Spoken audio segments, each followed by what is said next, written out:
c'est Estelle et je vous retrouve aujourd'hui pour vous parler de ce que j'ai lu pendant le mois de mars, avril et aussi le début de mai.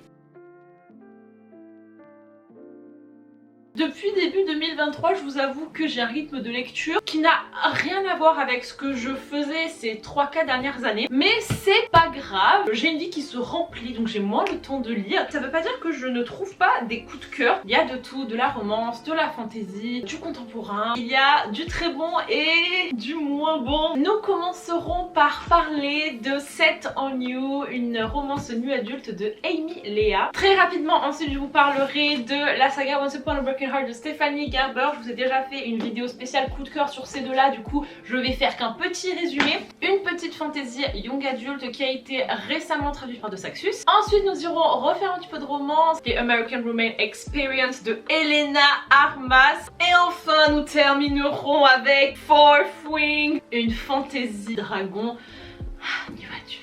On va commencer avec Set on You. Hélène Hong, que j'aime beaucoup, a fait le blurb et elle a écrit Fresh, Fun and Sexy. Ce roman résume extrêmement bien ce livre. Une histoire qui se passe à la salle de sport, puis qu'on va suivre l'histoire de Crystal qui est influenceuse fitness dans le body positif. Et un jour dans sa salle de sport, il y a ce nouveau mec qui respecte pas du tout l'ordre des choses. Il utilise ses machines, il nettoie pas derrière lui. Bref, le gym bro insupportable. Donc elle, au bout d'un moment, elle pète un câble et elle va le confronter pour lui dire alors écoute chérie, si tu as décidé de venir dans cette salle de sport, il va falloir que tu te plies aux règles. Loin de l'énerver, ça va un petit peu piquer sa curiosité et ça va même le faire rire. Et entre les deux va commencer une petite relation de enemies qui va petit à petit devenir friends, qui finira par être un lovers. Le fameux mec Scott, c'est en fait un pompier qui sort d'une longue relation sérieuse qui s'est mal terminée. Et alors que petit à petit ils vont tous les deux un petit peu laisser tomber leurs barrières et devenir de plus en plus complices l'un avec l'autre, Crystal se retrouver dans la sauce à cause de quelque chose qu'elle a publié sur les réseaux sociaux. Et on va avoir tout un passage autour de la haine, du cyberharcèlement, etc. et comment en fait ça va affecter Crystal, toute sa carrière et aussi sa relation avec le Scott. Je n'avais jamais lu de romance qui se passe à la salle de sport comme ça. Faut savoir que grâce à ce livre, j'ai repris un emploi du temps de fitness. Franchement, il m'a motivée. Crystal qui nous partage un petit peu ses posts, on a des behind the scenes, comment elle filme ses workouts et j'ai trouvé ça super chouette. En tant que bookstagrammeuse, je ne fais pas du tout le même contenu que elle, mais c'est vrai que je me suis vachement retrouvée dans tout l'aspect. Les jours où tu te sens nul, les jours où tu te sens pas bien, mais t'as pas envie de poster parce que tu veux pas amener un petit peu de la négativité, alors que pourtant tu pourrais parce que ça peut montrer que toi aussi t'es humaine. Et donc franchement Crystal elle est prise dans toute cette réflexion là et j'ai beaucoup aimé voir tout ça. Il y a de plus en plus de gens qui ont des comptes Insta, TikTok, tout ce que vous voulez et c'est vrai que ça amène un stress et une anxiété qu'on connaît pas et qu'on sait pas trop comment gérer. Et il faut surtout apprendre à se protéger. L'image en fait que tu renvoies sur les réseaux, c'est pas toi, c'est pas tout ce que tu es, tu n'es pas réduite à ce que tu postes. Puis elle va en fait lancer un projet. Au milieu du livre, elle se rend compte que ce projet n'est pas vraiment aligné avec ses valeurs et elle a des prises de conscience. Elle va modifier son mantra, ce qu'elle disait avant, et ça c'est un truc que j'ai adoré parce que surtout quand on est sur les réseaux, on a tendance à penser des choses parce qu'on a tous des opinions sur certains trucs et en fait au fur et à mesure on grandit et on se rend compte que pas forcément on a tort mais on peut changer notre point de vue sur certaines choses et les gens ils vont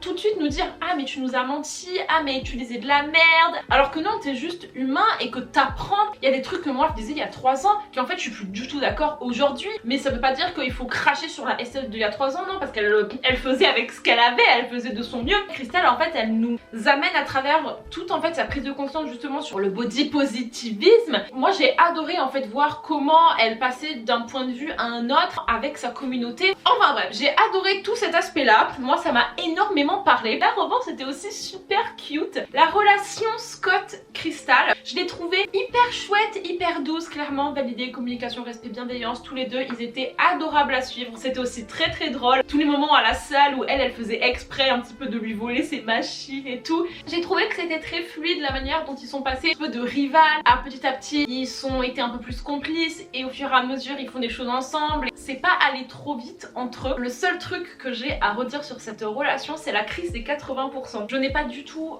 aimé et surtout en fait je l'ai senti venir. Je vous ai parlé du fait que notre petit Scotty sort d'une relation, c'est mal terminé. Moi j'avais un petit peu des doutes en mode je sens que ça va poser souci. Le souci est arrivé, il y a eu la crise, ils se sont expliqués et c'était fini. J'aurais pu à l'avance tout prévoir quoi, donc, et ça n'a pas apporté grand chose à l'histoire. J'aurais préféré qu'elle trouve une autre manière de le montrer ou qu'elle ne fasse pas de crise tout court, parce que la crise des réseaux sociaux a été hyper présente, était à mon goût suffisante pour remettre en question leur couple et qu'ils soient d'autant plus dans la communication. Rajouter en fait ce truc par rapport à l'ex de Scott, moi j'ai pas aimé, je trouvais que c'était un petit peu de trop et que ça crée du drama pour rien. Voilà, c'était pas si sexy que ça, il n'y a pas non plus du smut à tous les coins de page là, non, il y a quelques scènes qui sont pas si détaillées que ça. Donc, vous voulez un livre qui est en même temps fun mais en même temps assez thoughtful, j'ai envie de dire, qui vous fait réfléchir sur 2-3 trucs sans non plus te faire pleurer ou te mettre dans le down, celui-là est parfait, vous pouvez le lire à la plage, je recommande. Rapidement, parce que j'ai déjà fait une vidéo de une demi-heure, Once Upon a Broken Heart et The Ballad of Never After. Le premier tome a été traduit par De Saxus, le deuxième tome est sorti cette année, le troisième tome va sortir en novembre. Ça se passe dans le même univers, mais on va suivre l'histoire de Evangeline qui a la bonne idée de faire un pacte avec le prince des cœurs, qui est une espèce de divinité dans ce monde fantaisiste là, un petit peu inspiré d'Alice au pays des merveilles. Elle le supplie de récupérer l'homme qu'elle aime qui est parti s'enfuir, se marier avec sa grande sœur. C'est un petit peu un pacte avec le diable, puisque Evangeline se retrouve à être redevable à ce fameux roi des cœurs qui est réputé pour sa cruauté et pour son manque d'empathie phénoménal. Ça ne rate pas, puisque elle va se retrouver complètement embarquée dans toutes ses histoires à lui et surtout dans celle d'une prophétie que le prince des cœurs veut briser depuis des années. Et Evangeline, cette fille hyper pétillante mais aussi innocente aux cheveux roses, peut peut-être être la clé du plus grand mystère de toute l'histoire de cet univers. Rien que ça. Je vais pas repartir dans les détails, mais en gros on est sur une fantaisie hyper Tim Burton, Alice au pays des merveilles. Le mot c'est féerique, on est dans le merveilleux et je n'ai jamais vu quelque chose aussi original. Ça passe par le world building qui est hyper riche, la création de toutes les traditions, les mondes, les langues, toutes les différentes divinités, comment elles influent sur la population, les créatures, les mythes, etc. Les personnages aussi, je les ai trouvés hyper uniques. Evangeline, elle est au début cette fille un petit peu paumée, très fleur bleue, qui veut juste récupérer son mec et qui est prête à faire n'importe quoi pour ça, et elle se rend pas compte qu'en fait elle se jette dans la gueule du loup. Au fur et à mesure elle va se construire une confiance en elle, mais elle ne va pas perdre en fait cet émerveillement qu'elle a, et c'est d'ailleurs ça qui va la sauver à maintes reprises, puisque elle va foncer droit dans le danger, mais comme elle n'a pas conscience du danger, elle y va et du coup elle réussit et elle est trop badass. On a aussi le prince des cœurs qui lui c'est notre personnage qu'on adore détester. Au début de la saga il est introduit comme ce mec hyper dangereux et en effet on le voit à plusieurs reprises faire des trucs pas ouf du tout. C'est pas le genre de mec qui va s'adoucir au fur et à mesure, non, de A à Z il est toujours resté en fait ce prince des cœurs dont on se méfie. On comprend qu'il manipule Evangeline, il est prêt à tout pour briser la fameuse malédiction. Ce livre a la relation amoureuse qui est un mélange de slow burn mais en même temps c'est d'une évidence en étant hyper machiavélique. Je sais pas comment c'est possible de mélanger ces deux choses, mais Stéphanie a réussi à le faire. Pour le moment c'est ma lecture préférée de 2023, que j'en ai parlé très rapidement et très mal, mais si vous voulez savoir plus en détail pourquoi vous devez lire cette histoire, n'hésitez pas à aller voir ma vidéo coup de cœur. Il est temps de parler de Belladonna. Là nous allons partir dans quelque chose que j'ai un petit peu moins aimé malheureusement. C'est une fantasy young adulte qui se passe dans un univers un petit peu Dark Academia, château dans la forêt avec des secrets, une ambiance gothique. On suit l'histoire de Signia qui a perdu ses parents lorsqu'elle était jeune et en fait elle a vu la faucheuse s'emparer d'eux. La faucheuse ou la mort, c'est en fait une personne faite d'ombre qu'elle va toujours retrouver dans sa vie. À chaque fois que quelqu'un meurt devant elle, elle voit la faucheuse. Elle entretient une relation entre la complicité et en même temps la haine, puisque c'est la mort donc il tue des gens, mais c'est aussi un petit peu la seule personne qui est constante dans sa vie, la seule personne qui la comprend, puisque Signia peut voir les fantômes et elle se sent hyper exclue à cause de ça. Quand elle a 18 ans, elle est envoyée chez ses cousins, qui est la seule famille qui lui reste, dans leur grand manoir au milieu d'une forêt un petit peu sombre. Vraiment le but c'est d'apprendre à être une lady afin de pouvoir se marier, sauf que en arrivant dans la maison, Signia se rend compte qu'il y a des choses qui sont pas nettes, notamment sa cousine qui est en train de mourir d'une maladie un petit peu mystérieuse, et il y a aussi plusieurs fantômes de la maison qui qui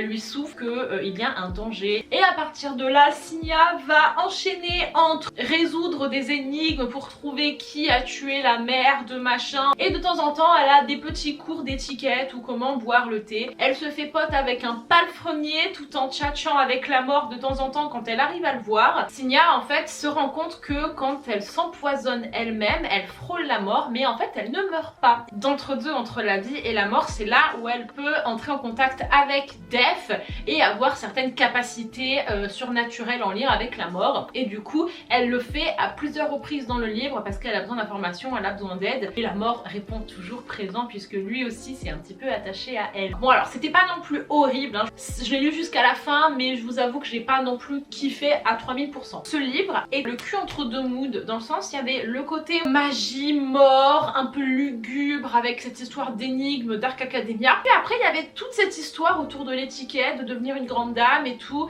et en fait j'ai trouvé que ces scènes ne servaient strictement à rien, et surtout en fait ça nous cassait dans le rythme. Je dois vous avouer que j'ai failli arrêter ce livre au moins 4 fois puisque le début est hyper fort. Les 2 premiers chapitres, ok, il y a un truc entre la mort et Signia, pourquoi est-ce qu'elle voit les fantômes et tout, est hyper agrippé, et là tu tombes dans allez vous allez faire des cours de comment parler, vous tenir droite et tout. C'est pas le propos, et surtout ça n'apportait rien. Enfin, le monde fantasy dans lequel on était, on l'a jamais beaucoup vu. Enfin moi la meuf clairement je sais pas où elle était, j'en avais rien à faire du world building. Je suis en train de douter, c'est une fantasy. Je saurais même pas te dire si c'est une fantasy ou si c'est un paranormal dans les années 1800. Il y a eu des longueurs vers le milieu là. Moi en fait l'enquête j'en avais un petit peu rien à faire. Je vous avoue que les livres d'enquête, genre The Inheritance Game, c'était la même chose.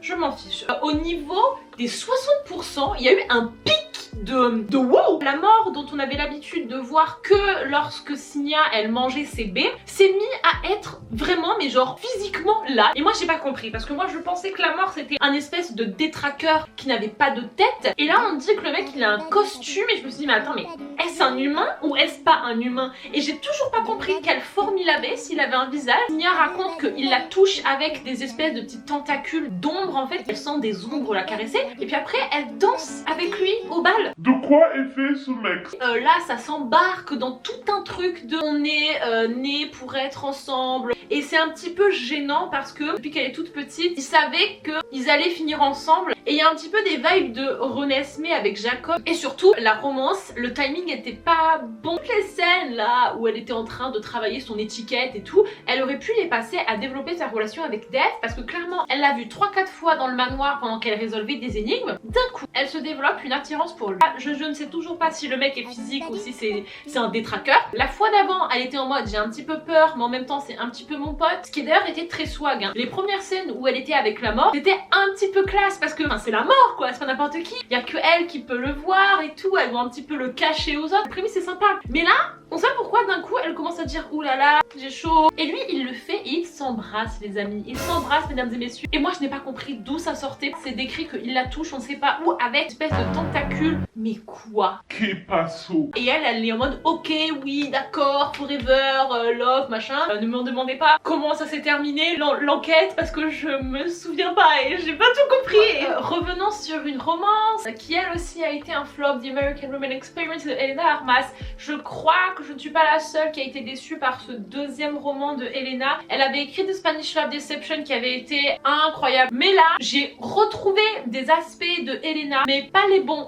On va suivre l'histoire de Rosie qui est autrice. Son premier roman a cartonné, a été prise par une maison d'édition et ils essayent un petit peu de la chauffer pour qu'elle écrive un deuxième roman, sauf qu'elle est complètement bloquée. Dans sa vie il ne se passe rien, elle a eu 2-3 mecs mais à chaque fois ils l'ont traitée comme de la merde, et surtout son appartement vient de s'écrouler, il y a un trou dans le plafond et le seul endroit où elle a pour dormir c'est l'appartement de sa meilleure amie Catalina qui est en lune de miel. Elle pense qu'elle va faire ça un petit peu en soum-soum, sauf que le cousin de Catalina vient aussi dans l'appartement de Catalina parce que il est de passage sur New York et c'est aussi le seul endroit qu'il a pour dormir. Donc en fait on a une rencontre entre deux personnages dans un appartement qui n'appartient à aucun des deux et ils ne savent absolument pas que l'un est dans le truc. La première scène de ce livre est cringe, que c'est juste Rosie qui panique parce qu'il y a Lucas qui toque à la porte et elle croit que c'est un mec qui vient cambrioler la maison, alors que quand tu cambrioles une maison tu toques pas à la porte, mais genre what the fuck. Et ça part dans une conversation alors qu'il y a une porte entre eux. Rosie crush sur ce mec, elle attendait qu'une seule chose, c'était de le rencontrer au mariage de Catalina, mais il n'est pas venu pour des raisons un petit peu obscures parce que monsieur a un passé un petit peu tourmenté.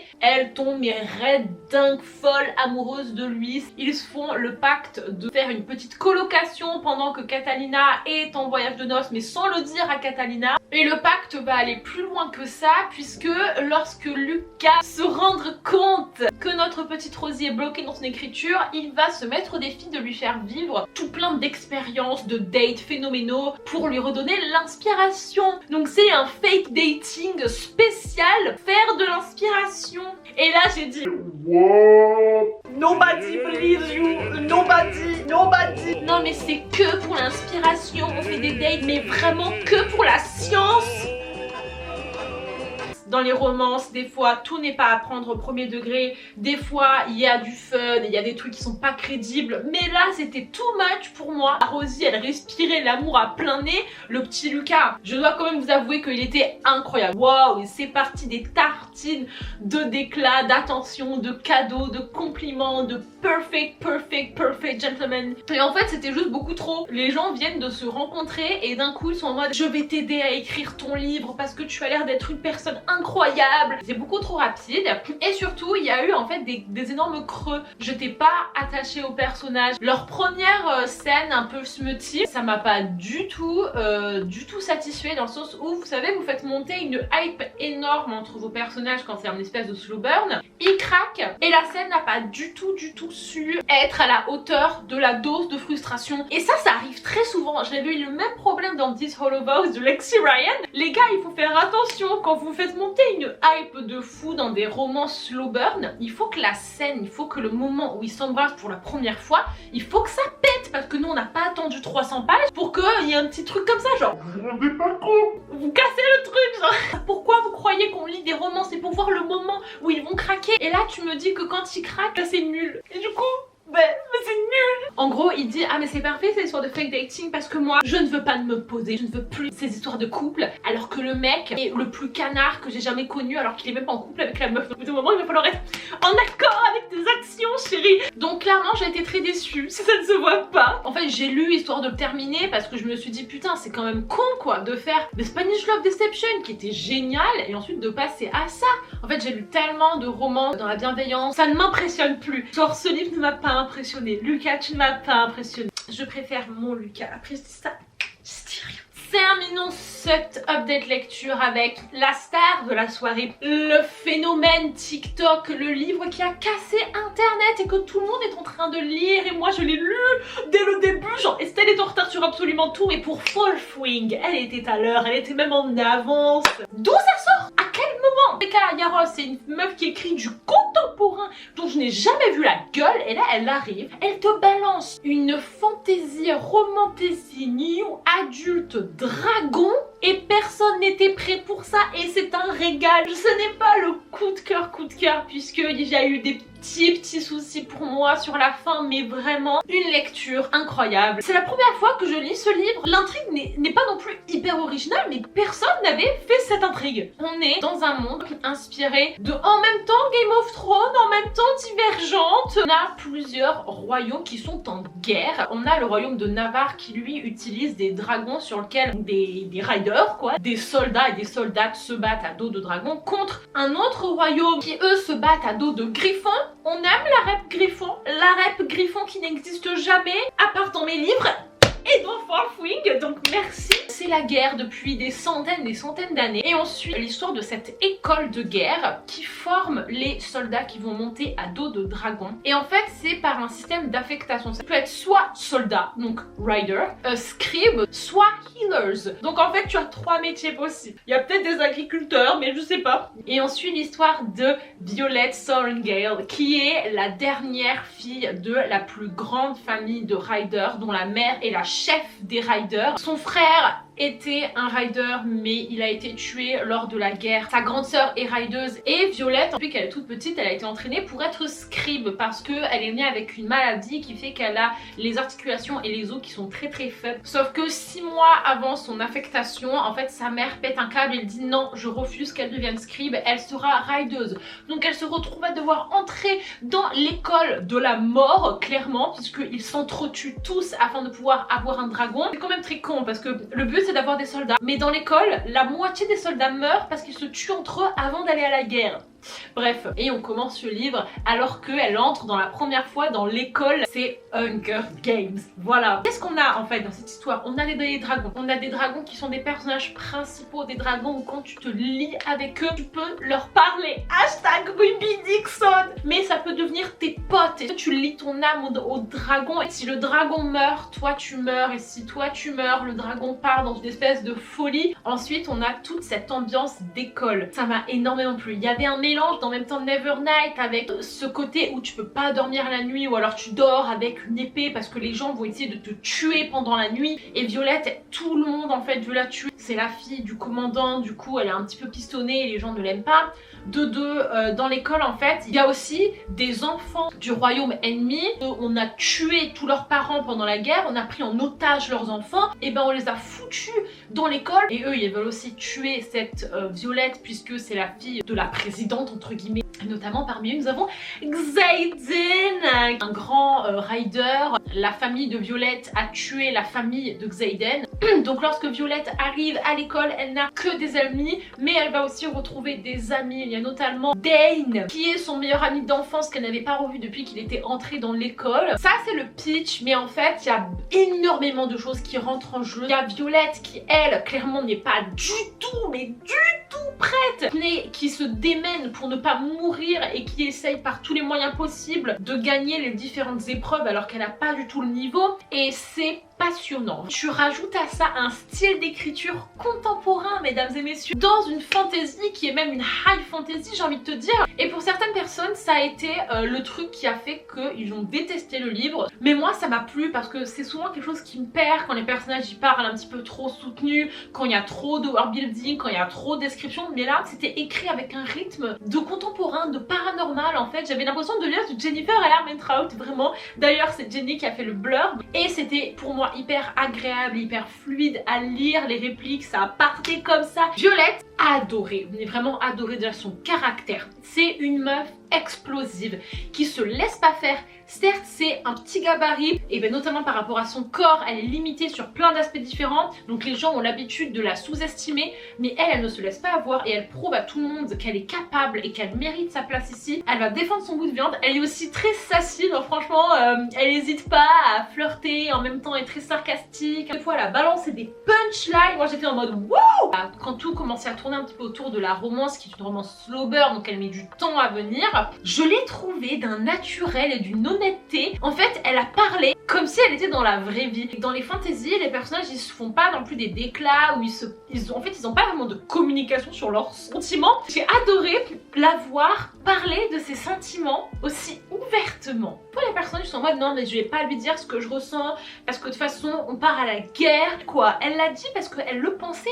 Elle a pas attendu 300 000 ans, elle a pas réfléchi en mode est-ce que je lui dis, est-ce que je lui dis pas. Elle le pensait donc elle l'a dit. Génialissime. Parlons de Xaden. Xaden qui est notre révolutionnaire qui au début promet de tuer Violette, sauf que lui aussi il est dans une détente, il fait ce qu'il a envie de faire. S'il a envie de taquiner Violette, il taquine Violette. S'il a envie de lui donner des cours particuliers parce que c'est le seul qui croit en elle, il le fait. S'il a envie de lui mettre la misère, il lui met la misère. Et s'il a envie de lui faire des compliments et de la choper de temps en temps parce qu'il est bien attiré par elle, il le fait aussi. Et il se pose pas 300 milliards de questions. Il avait un petit côté de Roth et on a une espèce de triangle amoureux qui moi m'a fait tellement penser à Layla, Roth et Zane des Dark Elements. Il lui a donné des cours particuliers, il a tout fait pour que ça se passe bien mais sans non plus l'infantiliser. Alors que Dan là, il est fou amoureux d'elle mais il assume pas. Tu sais ce que ça va me faire quand tu vas mourir? Tu sais à quel point je vais souffrir? J'ai pas envie de souffrir. On s'en bat les couilles, c'est toi tu vas souffrir. On parle de ma mort quand même. Donc le mec était beaucoup plus centré sur lui. Insupportable et peut-être un petit peu trop insupportable Au début il y avait 2-3 scènes qui étaient mignonnes, mais sur la fin ce mec dès qu'il ouvrait la bouche c'était pour dire la même chose, était constamment là pour péter l'ambiance et si c'était un petit peu trop, j'aurais peut-être aimé qu'il y ait un peu plus de nuances dans son personnage, qu'on le voit progresser parce que là il n'a progressé zéro, je dirais même qu'il s'est enfoncé. Il y a eu un petit peu des longueurs par moment vers le milieu où ça parlait beaucoup stratégie. Alors clairement si jamais vous aimez ça tant mieux, moi j'en ai un petit peu rien à faire. Le personnage de Violette j'ai trouvé que elle s'en est trop bien sortie dans le sens où comme je vous ai dit la meuf elle a eu 6 mois pour rattraper en 6 mois tu rattrapes pas les 18 ans d'entraînement des autres et qu'elle ne se soit pas fait mais complètement mais défoncée dès le début, c'était un petit peu gros et surtout c'était un petit peu le trope de la plus faible se retrouve à devenir la plus forte. Il y a eu des moments qui étaient hyper intéressants où justement comme elle pouvait pas jouer sur sa force, elle trichait, c'était génial. Leurs épreuves, ils avaient des parcours d'obstacles, alors je vous avoue que je ne sais pas ce qu'ils ont fait. Moi je voyais les trucs Ninja Warrior là. Violette peut-être qu'elle était un petit peu trop obnubilée par le Xaiden. Donc clairement pour moi ce livre va complètement renverser tout. C'est une romantaisie mais qui n'est pas faée. L'aspect de dragon qui fait penser aux fantasy Throne of Glass etc. Mais c'est hyper poussé. Il y a un côté très familier dans le langage qu'on n'a pas l'habitude et ce mélange pour moi est explosif et j'ai vraiment adoré. Et voilà les amis c'est tout pour cette idée de lecture. J'ai beaucoup trop parlé. Si jamais vous avez lu certains de ces livres n'hésitez pas à me dire ce que vous en avez pensé en commentaire. Je vous fais des gros bisous et je vous dis à plus tard dans la prochaine vidéo.